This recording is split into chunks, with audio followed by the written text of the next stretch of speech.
Movie शुरू होती है तो हम चार दोस्तों को देखते हैं जो कि एक रेस्टोरेंट में बैठे होते हैं। उनके ग्रुप में 3 लड़के और एक लड़की थी और उनमें से एक लड़के का नाम माइक था। ये लोग आपस में बातें कर रहे होते हैं कि हैलोवीन आने वाला है तो क्यों ना हम लोगों को टॉर्चर करें। माइक कहता है कि हमेशा की तरह मैं तो जेकब को बुली करूंगा, उसे टॉर्चर करूंगा। इनफैक्ट जेकब एक इनोसेंट सा लड़का था जिसे हर साल माइक तंग किया करता था।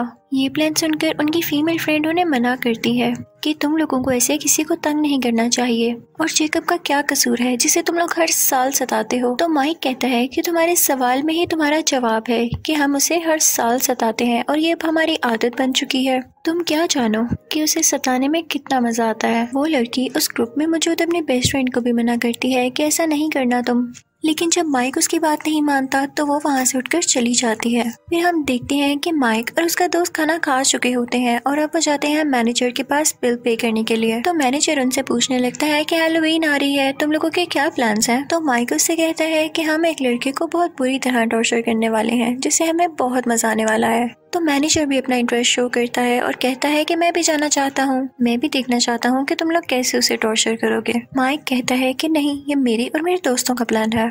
तो वो मैनेजर उसे काफी रिक्वेस्ट करता है और आखिरकार माइक मान जाता है उसे अपने साथ ले जाने के लिए जेकब को टॉर्चर करने। अब हम जान लेते हैं कि जेकब था कौन। वो एक मेंटली लड़का था जिसका दिमाग ठीक से काम नहीं करता था और ना वो ज्यादा कुछ सोच पाता था। उसे कैंडीज खाना बहुत पसंद था और सबसे बढ़ के कॉर्न कैंडी, जिसे वो एक पम्पकिन बास्केट में लिए फिरता था। वो एक फेस्टिवल की तरफ जाता है। बेसिकली वो यहाँ पर एक वर्कर के तौर पर आया था।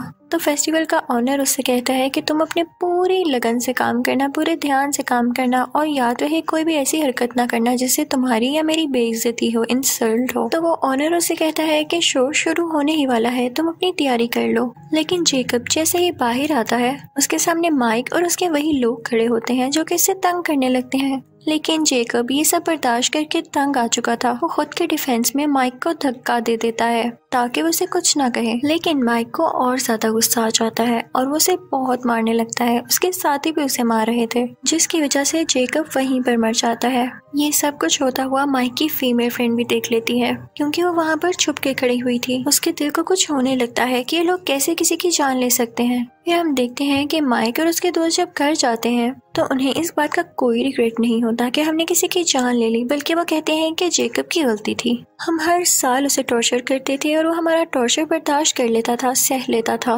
लेकिन इसी साल उसने खुद को प्रोटेक्ट करने के चक्कर में मुझे धक्का दिया, तो क्या मुझे गुस्सा ना आता। यानी इतने जालिम थे ये लोग। दूसरी तरफ हम देखते हैं कि माइक की वही फीमेल फ्रेंड बहुत बुरा फील कर रही होती है जेकब को लेके। जब फेस्टिवल में शो का ऑनर ये देखता है कि जेकब को किसी ने मार दिया है तो उसे बहुत गुस्सा आता है कि मेरी वर्कर को कोई ऐसे मारकर कैसे जा सकता है। वो दिल का अच्छा इंसान होता है। वो जेकब की बॉडी को उठाकर अंदर ले आता है और उसके फेस पर कोई मास्क पहनाता है। उसके बाद वो एक रिचुअल करने लगता है जिससे किसी की सोल उसके अंदर आ जाती है और अब जख्मी जेकब फिर से जिंदा हो जाता है ताकि वो बदला ले सके उन लोगों से अपने मर्डर का। दूसरी तरफ हम देखते हैं कि माइक की फीमेल फ्रेंड टाउन के शेरिफ के पास जाती है और उसे सब कुछ बताती है कि जेकब को किन लोगों ने मारा और किस तरह मारा। तो शेरिफ ये सब सुनकर कहता है कि ठीक है, मैं इसे नोट कर लेता हूँ, लेकिन अभी तक मेरे पास इसकी कोई रिपोर्ट नहीं आई। लेकिन जब शेरिफ को पता चलता है कि टॉर्चर करने वालों में से एक उसका बेटा ही था यानी माइक, तो उसे यकीन नहीं आता कि मैं टाउन का शेरिफ हूँ और मेरा बेटा ऐसे कर सकता है।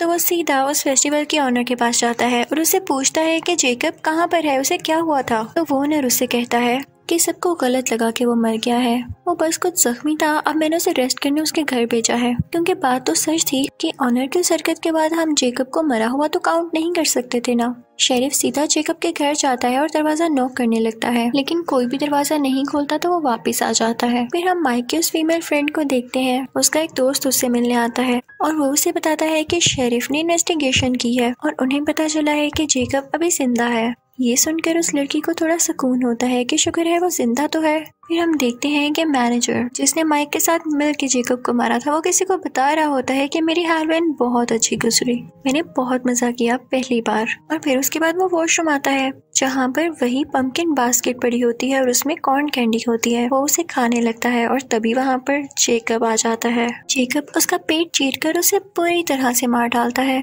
यानी उसने अपने एक मर्डर से बदला ले लिया था। उस जगह पर शेरिफ भी आ जाता है और इन्वेस्टिगेशन करने लगता है। हर तरफ कैंडी कॉर्न बिखरी हुई थी। जब शेरिफ इन्वेस्टिगेशन करता है तो उसे पता चलता है कि उस रात जेकब को टॉर्चर करने वालों में से ये मैनेजर भी था। तो उसे पता नहीं क्यों ये शक होता है कि इसके पीछे जेकब का हाथ है, जेकब ने ही इसे मारा है। वहाँ पर माइक की वो फीमेल फ्रेंड भी होती है जो कि अपने बेस्ट फ्रेंड के साथ आई होती है। तो शेरिफ उनको भी सब कुछ बताता है, जो कि जाकर वो माइक और उसके दोस्त को बताते हैं। माइक कहता है कि ये तो पॉसिबल ही नहीं है कि जेकब किसी का मर्डर कर सके, उसमें इतनी हिम्मत कहाँ से आई? उसमें अगर इतनी हिम्मत होती तो वो खुद को बचा न लेता।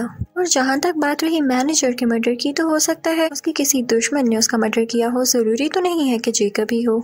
तो बाकी सब लोग भी इस बात को मानने पर तैयार हो जाते हैं कि हो सकता है कि उनका ख्याल ही हो। लेकिन जैसे ही वो लोग माइक के दोस्त के घर से जाते हैं तो उसे अजीबोगरीब हरकतें महसूस होना शुरू हो जाती हैं अपने घर में। वो आगे बढ़कर देखता है तो उसे भी वही पंपकिन बास्केट दिखाई देती है। वो बहुत हैरान होता है कि ये यहाँ पर कैसे आ गई, और इसी हैरानी में उस पर जेकब अटैक कर देता है। वो उसे दीवार के साथ लगा के अपने हाथ से ही उसकी स्पाइनल कॉर्ड यानी रीढ़ की हड्डी खींच लेता है, जिससे उसकी फौरन डेथ हो जाती है। दूसरी तरफ हम देखते हैं कि शेरिफ को पूरा शक होता है कि ये मर्डर जेकब ही कर रहा है। तो वो दोबारा से उस फेस्टिवल ओनर के पास जाता है। तो वो उसे आगे से कहता है कि मैंने आपको बताया ना कि वो जख्मी था और मैंने उसे अपने घर रेस्ट करने के लिए भेजा है।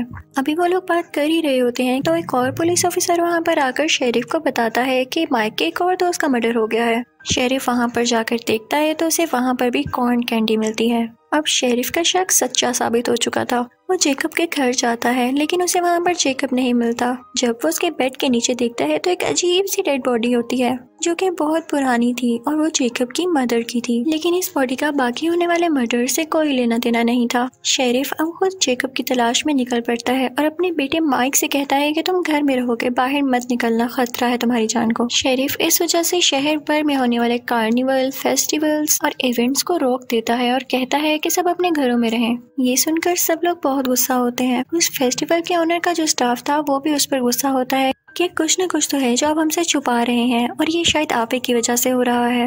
अब हम कमाएंगे किस तरह? तभी उनमें से एक आदमी जिसका नाम बिशप होता है वो उस फेस्टिवल के ओनर से मिलता है और कहता है कि क्या जो तुम कर रहे हो वो ठीक है, तुम जो भी कहोगे मैं उस पर बिलीव कर लूंगा। तो वो ओनर कहता है कि जी बिल्कुल ठीक कर रहा हूँ मैं। हम जैसे लोग, हम जैसे छोटे लोग हमेशा टॉर्चर होते आए हैं और माइक जैसे बड़े लोग हमें टॉर्चर करते आए हैं। ये उनकी आदत बन चुकी है दूसरों को सताना और उनका दिल दुखाना। असल में माइक और उसके साथियों ने ही जेकब को मारा है। मैंने बस उसे जिंदा किया कि वो अपने मर्डर का बदला ले सके। तो आप मुझे बताएं क्या ये गलत बात है? ये बात ऑनर के सब स्टाफ मेंबर्स के सामने भी आ जाती है और वो एग्री हो जाते हैं कि हम इस ऑनर का साथ देंगे क्योंकि सच कह रहा है। टॉर्चर करने वालों के खिलाफ उनके अगेंस्ट कोई ना कोई स्टेप तो लेना होगा।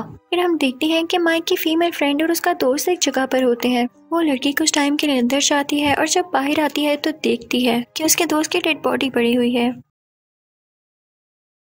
उसे समझ नहीं आता कि क्या हो गया और इसी दौरान जेकब उसके पीछे आता है और उसकी जुबान बाहर खींच देता है, जिसकी वजह से वो भी मर जाती है उसी टाइम।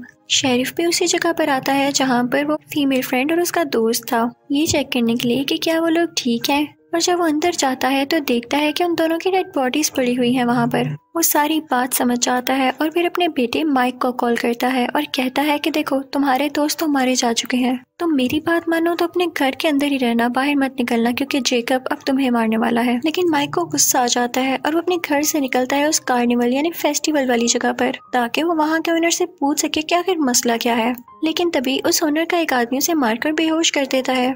शेरिफ जब घर पहुँचता है और अपने बेटे को ढूंढता है तो वो उसे वहाँ पर नहीं मिलता। वो देखता है कि फेस्टिवल का ओनर है वहाँ पर। वो उस पर गन पॉइंट कर लेता है और पूछता है कि मेरा बेटा कहाँ पर है। लेकिन तभी उसके पीछे से बिशप आता है और उस पर अटैक करके उसे बेहोश कर देता है। फिर वो ऑनर आगे बढ़ के एक चाकू से उसका गला उसके जिस्म से अलहदा कर देता है, जिससे वो मारा जाता है। अब हम माइक को देखते हैं जिसकी आंख खुलती है तो वो देखता है कि वो एक चेयर से बंधा हुआ है, उसके आसपास कोई भी नहीं है और वो हेल्पलेस है। तभी दूर से वो शेरिफ की गाड़ी को आते हुए देखता है यानी उसके फादर की गाड़ी को। तो वो खुश हो जाता है कि मेरे फादर आ गए मुझे बचाने के लिए।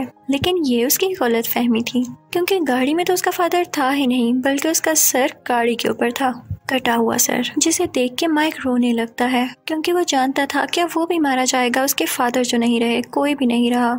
तभी आता है जेकब उसके सामने जो कि अब उसे बहुत बुरी तरह टॉर्चर करके मारने वाला था। उसके दोनों बाजू उसके जिस्म से लहता कर देता है और फिर एक एक करके उसके सारे दांत निकाल देता है और इसी तरह वो उसे टॉर्चर कर करके उसे मार डालता है। फिर सीन चेंज होता है और हम उस फेस्टिवल के ऑनर को देखते हैं जो कि किसी दूसरे शहर में अपना शो कर रहा होता है। वो वहाँ पर एक लड़की को एक नेकलेस देता है जो कि माइक के दांतों से बना हुआ था और उसे बता रहा होता है जेकब के बारे में। तो वो लड़की कहती है कि मुझे इस बात पर यकीन नहीं है कि वो कैसे जिंदा हो गया और कैसे लोगों को मारता है। तो वो ऑनर उससे कहता है कि कुछ लोग मासूम लोगों की बिला वजह जान ले लेते हैं, उनको सबक सिखाने के लिए जेकब को जिंदा किया गया है। फिर मूवी के लास्ट सीन में हम देखते हैं कि जेकब अपने घर में वही मास्क पहने बैठा होता है और वो अपनी फेवरेट कॉर्न कैंडी खा रहा होता है और इसी के साथ ये मूवी एंड हो जाती है। Thank you for watching.